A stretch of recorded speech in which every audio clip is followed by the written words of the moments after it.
Alam niyo ba na may mga hayop na nakapagsalita sa Biblia? Oo, hindi ito mga kwento ng pantasya o katang-isip lamang. Sa bawat kwento, may natatanging himala na nangyari at ang mga hayop na ito ay ginamit ng Diyos upang maghatid ng mahalagang mensahe sa mga tao. Kung iniisip ninyo kung paano nangyari ito, samahan ninyo ako sa ating paglalakbay sa mga pahina ng kasaysayan ng Biblia. Tuklasin natin kung paanong ang Diyos ay gumamit ng hindi karaniwang paraan, mga hayop na nagsalita upang maiparating ang kanyang kalooban. At kung bago ka sa channel na ito, huwag kalimutang mag-subscribe para sa higit pang mga kwento mula sa Biblia na puno ng himala at aral na makapagpapalakas ng iyong pananampalataya. Ihanda na ang iyong isipan at simulan na natin. Sa Lumang Tipan may isang kwento na hindi lamang nakapagtataka kundi puno rin ng aral, ang kwento ni Balaam at ng kanyang asno. Ngunit bago tayo sumisid sa kwento, unawain muna natin. Ano nga ba ang asno? Ang asno o mas kilala sa Ingles bilang donkey ay isang hayop na kahawig ng kabayo ngunit mas maliit ang laki. Kilala ito sa tibay ng katawan, pagiging matiisin at kakayahang magdala ng mabibigat na karga. Sa sinaunang panahon, ang asno ay mahalagang bahagi ng pamumuhay. Ginagamit bilang sasakyan at katuwang sa pagtatrabaho sa bukid. Bagamat madalas na tahimik at simpleng hayop, ang asno sa kwentong ito ay naging instrumento ng Diyos upang magdala ng mensahe. Ngayon, sino nga ba si Balaam? Si Balaam ay isang propeta noong panahon ng mga Israelita. Kilala siya sa kakayahan niyang magpahayag ng mga sumpa o pagpapala na tila nagkakaroon ng katuparan. Dahil dito, siya ay hinanap ng hari ng Moab, si Balak. Sa takot ni Balak na maagaw ng mga Israelita ang kanilang lupain, inutusan niya si Balaam na sumpain ang bayan ng Israel. Ngunit bago tanggapin ni Balaam ang misyon, nagpaalam muna siya sa Diyos at inutusan siyang huwag gawin ito dahil ang Israel ay pinagpala ng Diyos. Gayunpaman sa kagustuhan ni Balaam na sundin ang utos ng hari at sa posibleng gantimpala na naghihintay, nagpasya siyang maglakbay patungo sa Moab. Sakay ng kanyang asno, nagsimula siyang maglakbay ng hindi niya batid na hindi sang-ayon ng Diyos sa kanyang layunin. Habang naglalakbay si Balaam, isang kakaibang pangyayari ang naganap. Sa daan, isang anghel ng Diyos ang nagpakita, may hawak na espada na humarang sa daraanan nila. Ngunit si Balaam ay hindi nakakita ng anghel. Ang nakakita lamang ay ang kanyang asno. 3 beses na huminto ang asno. Sa unang pagkakataon, ito ay tumalikod mula sa daan at naglakad patungo sa bukid. Sa ikalawa, sumiksik ito sa dingding ng makitid na daan at nasaktan ang paa ni Balaam. Sa ikatlo, tuluyan itong humiga at tumangging magpatuloy. Dahil dito, labis ang galit ni Balaam at pinukpok niya ang kanyang asno. At dito, naganap ang isang himala. Nagsalita ang asno. Sinabi nito, "Bakit mo ako pinarurusahan? Hindi ba't ako ang iyong sinasakyan sa napakaraming taon at kailanman ay hindi kita binigo?" Sa gulat ni Balaam, hindi niya napigilan ang kanyang sarili at sinagot ang asno. Sa puntong iyon, nabuksan ang mga mata ni Balaam at nakita niya ang anghel ng Diyos. Sinabi ng anghel na kung hindi dahil sa asno, maaaring napahamak si Balaam. Ang asno ang naging daan upang siya ay mailigtas. Mula sa kwentong ito, makikita natin ang kamangha-manghang paraan ng Diyos sa pagpapahayag ng kanyang kalooban. Isang hayop na simpleng nilalang ang ginamit upang ihatid ang kanyang babala. Ano ang aral mula rito? Ang Diyos ay maaaring gumamit ng kahit sino o kahit ano upang magbigay ng mensahe, kahit pa ito ay mula sa isang asno. Sa ating buhay, baka may mga pagkakataon na may mga hindi karaniwang bagay na sinusubukang magpaalala o magbabala sa atin. Ang tanong, bukas ba ang ating isipan upang tanggapin ang mga ito? Sa kwento ni Balaam at ng kanyang asno, makikita natin ang kapangyarihan ng Diyos na kumilos sa mga paraang hindi natin inaasahan. Isang paalala na ang kanyang kalooban ay laging tama at makatarungan.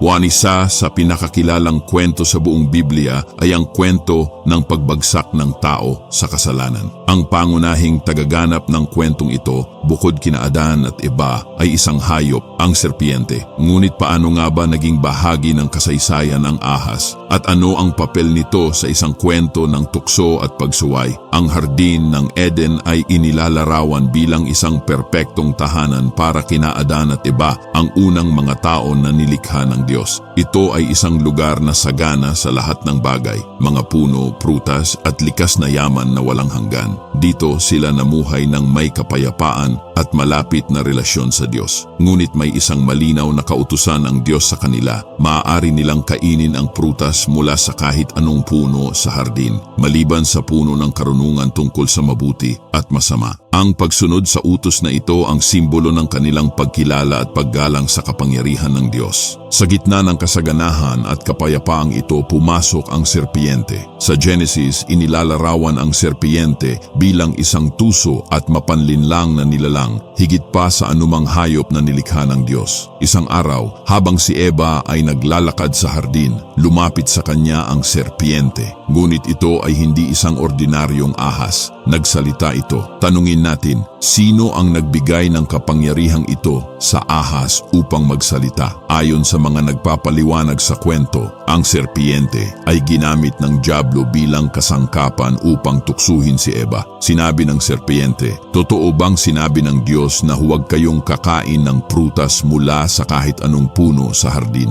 Sumagot si Eva, maaari naming kainin ang bunga ng lahat ng puno maliban sa isa. Sinabi ng Diyos na huwag naming kainin o hawakan ito, kundi kami mamamatay. Ngunit sa mapanlinlang na tono, sinabi ng serpiente, hindi kayo mamamatay. Alam ng Diyos na kapag kinain ninyo ang bunga ng puno, mabubuksan ang inyong mga mata at kayo'y magiging katulad niya, may alam tungkol sa mabuti at masama. Sa sandaling iyon, nakita ni Eva ang bunga. Ito ay maganda at tila masarap kainin. Sa paniniwalang totoo ang sinabi ng serpiente, kinuha niya ang bunga, kinain ito at ibinigay din kay Adan na siya namang kumain din. Agad na nabuksan ang kanilang mga mata. Sa halip na karunungan at kapangyarihan ang kanilang maramdaman, sila ay nakaramdam ng kahihiyan. Napansin nilang sila ay hubad at nagtago mula sa Diyos. Sa puntong ito, ang kagandahan ng hardin ng Eden ay napalitan ng takot at pagsisisi.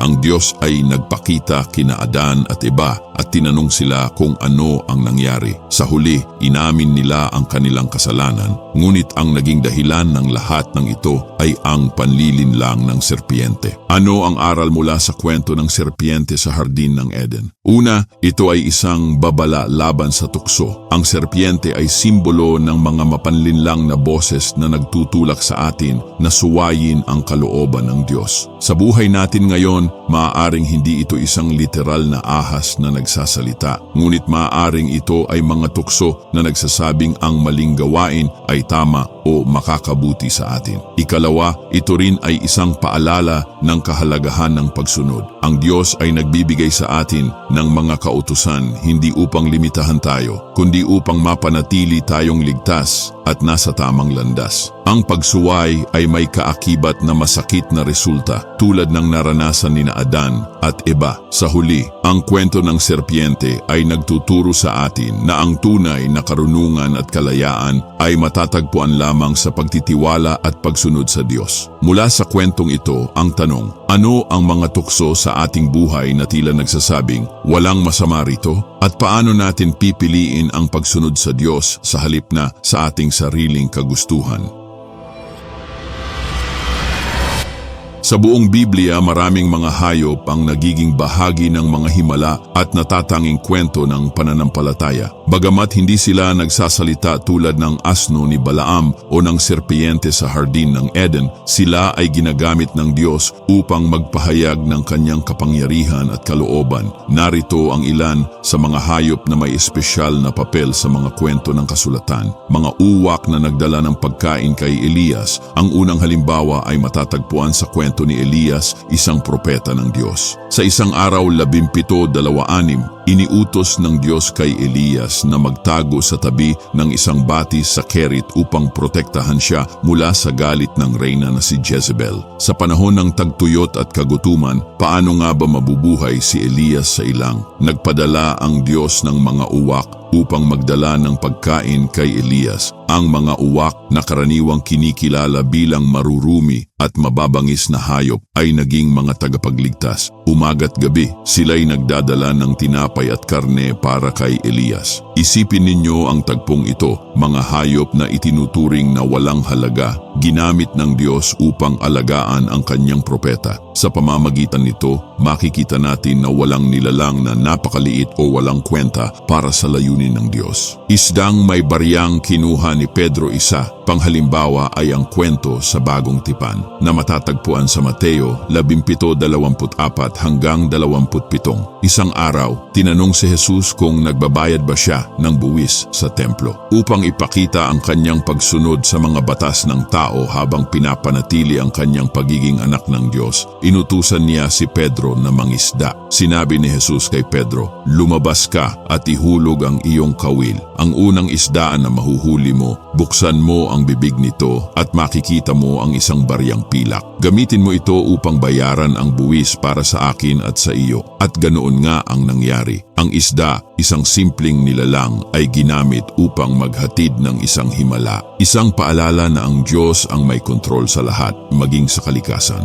Sa ating kwento, nakita natin kung paano ginamit ng Diyos ang mga hayop upang maghatid ng kanyang mga mensahe. Mula sa asno ni Balaam na nagbigay ng babala, sa serpiente na nagtulak sa tukso, hanggang sa mga uwak at isda na nagdala ng mga himala. Ang mga ito ay patunay ng walang hanggang kapangyarihan at karunungan ng Diyos.